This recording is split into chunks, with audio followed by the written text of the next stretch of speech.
It's there online. You can see it. I did a film with them. Yeah. One thing I've understood is it's possibly, correct me if I'm wrong, the most powerful Devi temple anywhere in the world. Yeah. Wow, you're agreeing. So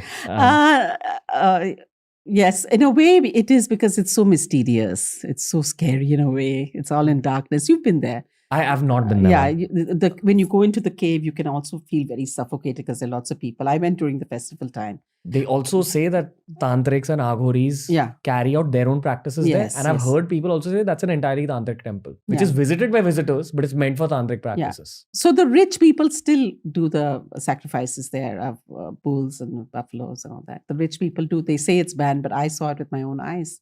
I was walking around in the temple. It was very hot at that time, so I was given socks. I came back to the hotel with blood-soaked socks. And I didn't have another pair, and I was with the BBC team who are so particular when they're filming anything. I had to actually use it again the next day. So I was in the kitchen sink cleaning out the blood. So much of blood everywhere on the entire temple grounds. I can't tell you how much. And they put the head on the thal and take it down to the goddess.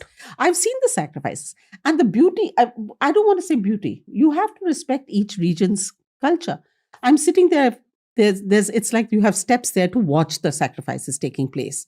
So I saw these beautiful young Assamese women. They had come from far. All the tickets aapka free ho jata hai. It's free to travel during that time, Ambavasi or whatever that festival, October festival is called.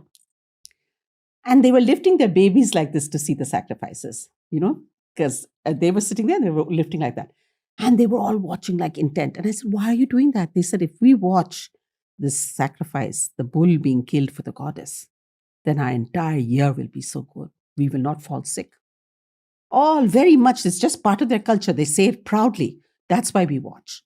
And I said, my God, and not scared of the blood, not scared of the gore, not scared of that decapitated head. Because after all, Shakti, in the Devi Mahatmaya, she has to kill that Mahishasur, who is the buffalo demon.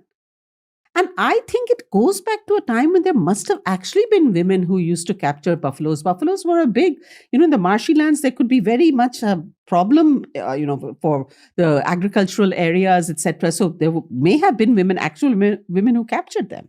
And then the whole story of Durga unfolds, where they talk about he was actually a shape-shifting asura. In the Kamakhya temple, did you see any aghoris yourself? Yes, I saw. And what's the vibe of being around aghoris? The vibe of aghoris is, one thing is they also worship women. So they were cleaning the feet of actual living women because it's Shakti, it's female. So that's what I saw. Not mine. I had all this, I had socks on and I was with the Brits. I was with the BBC. It's a film called When God Was a Girl. So they were going to, the acting I had to do was to be a professor who is roaming around the temple. And then they come and ask me and say, what is the concept of Shakti? And then I speak to them. That's the role I played in that BBC thing. That was in 2012 or 2011, long back. So no, they didn't do mine. But I know that they do that. They wash the feet. They may be drinking the water also.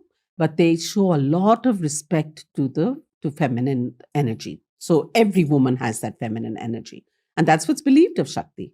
Every female, and it's the males who create her in one Brahminical version.